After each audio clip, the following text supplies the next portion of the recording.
Collectivism, the practice or the principle of giving a group importance over individual goals. Now, the culture of the arts, guys, can be individualistic, about the I rather than the we, the group. And instead of honouring people that you will work with, collaborate with in the near future, you can dishonour them. Let me expand on this a bit more. People that have a positive, regular input into your lives, your mentors, your teachers, family members. When was the last time you said thank you or gave your teacher a card to honour them? And I'm not just talking about at the end of the school year when you're in year 11 on the last day. I don't have time today to talk about how to build a culture of honour and respect with the people that you will be working with. On the next podcast, I will begin to talk about those things. So the arts can be individualistic, about the I. Individualistic cultures view the individual as independent and able to succeed by themselves. Another definition for acting as an individual is individuals to choose their own goals and act accordingly. Now, there's nothing wrong in setting goals. Goals are good. The UK, the country that we live in the USA, are individualistic cultures based on the ideology of freedom and self-reliance. That's why it's so easy to float down that stream in that particular way of thinking. The contrast to this is the group, it's the we, it's working together, sharing ideas with the people around you. This is important in countries like China, Japan, Pakistan. This is collectivism. Now, it's either that you are incredibly gifted and you can do 10 jobs at once, or you have a misconception that you can go into the arts industry and do it all by yourself. On the other hand, we all need structures of support. Go through the history of art from Egyptian art or before to present day. In some kind of way, you will find individuals that have formed together as a collective group. Was it all roses and strawberries? Absolutely not.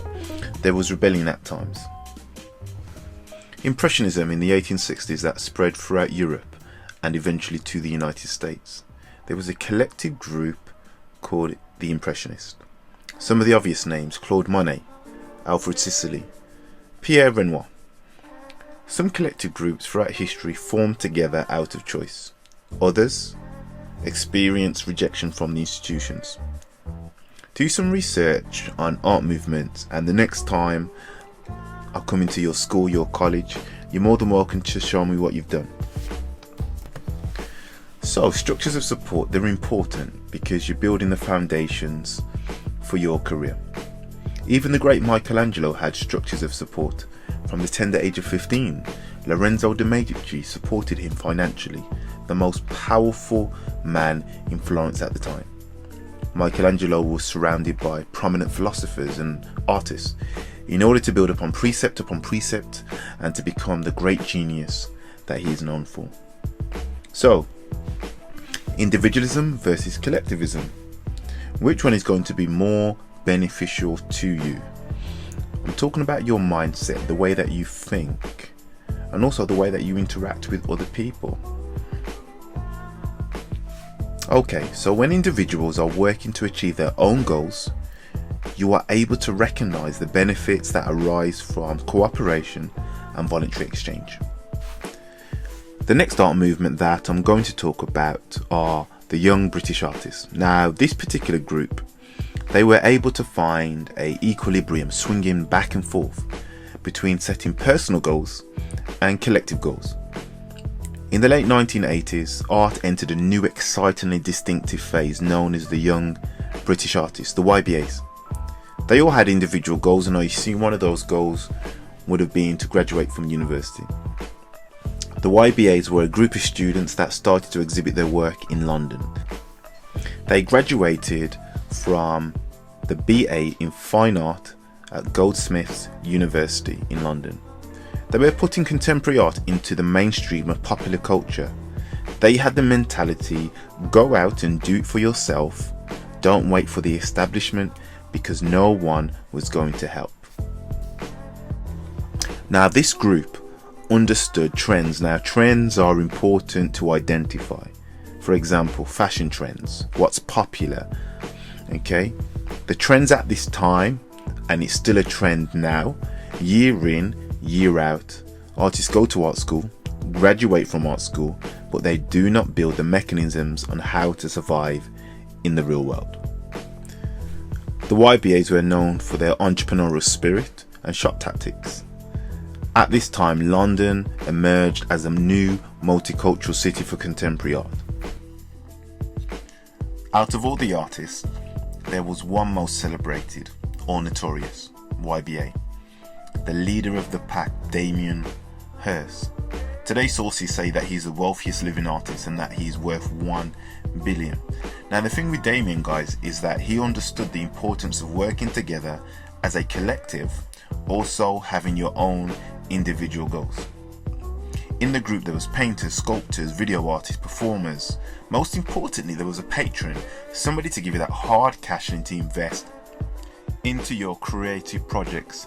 Am I saying to repeat what the YBAs did in the 90s? Absolutely not. Those days are long gone.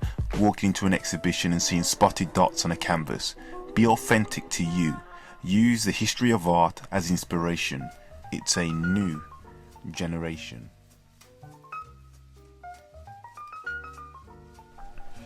So what will be the next major art movement in the 21st century?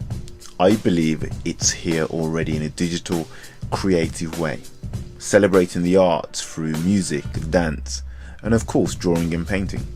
Being able to upload images online and potentially being seen by hundreds, if not thousands of people.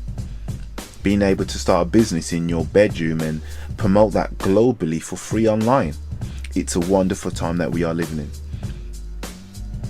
Look around you at the masterclass. There were some of the most outstanding art students across the West Midlands.